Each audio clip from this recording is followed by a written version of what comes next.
ரத்தன் டாட்டா இப்படி பண்ணுவாருன்னு நான் நினைச்சு கூட பார்க்கல. அப்படி அவர் என்ன பண்ணாருன்னு இந்த வீடியோவை ஃபுல்லா பார்த்து தெரிஞ்சுக்கோங்க. வீடியோ பிடிச்சிருந்தா மறக்காம ஃபாலோவும் பண்ணிக்கோங்க. உயிரோட இருக்கும் போதுதான் எல்லாருக்கும் நல்லது பண்ணாருன்னு பார்த்தா அவர் இறந்த பிறகும் இப்படி ஒரு காரியத்தை பண்ணியிருக்காரு. சில மாசங்களுக்கு முன்னாடி ரத்தன் டாட்டா இறந்துட்டாரு. அது நம்ம எல்லாருக்குமே தெரியும்.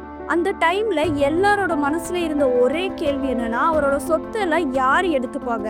கடந்த 2022லயே ஒரு லெட்டர் எழுதி வச்சிருக்காரு. அதுல தான் இறந்த பிறகு தன்னோட சொத்தெல்லாம் எங்க போகணும், எங்கெங்க கொடுக்கணும் அப்படின்னு சொல்லிட்டு டீட்டெயிலா சொல்லியிருக்காரு. அதுல முக்கியமா தன்கிட்ட வேலை பார்த்தவங்க யாரெல்லாம் கடன் வாங்கியிருக்காங்களோ அந்த கடனை எல்லாம் தானே செலுத்துறதா எழுதியிருக்காரு.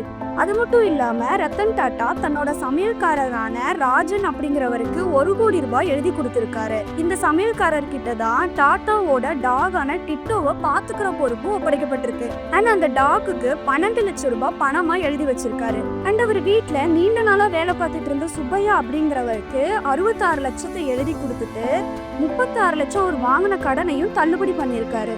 அண்ட் நம்ம எல்லாருக்கும் நல்லா தெரிஞ்ச சாந்தனு நாயுடு அவருடைய கடன் 1 கோடி ரூபான்னு தன்னை சுத்தி இருந்த எல்லாரோட வாழ்க்கைக்கும் ஒரு ஒளி விளக்கா இருந்துட்டு போயிருக்காரு நம்ம ரத்தன் டாட்டா அவர்கள்.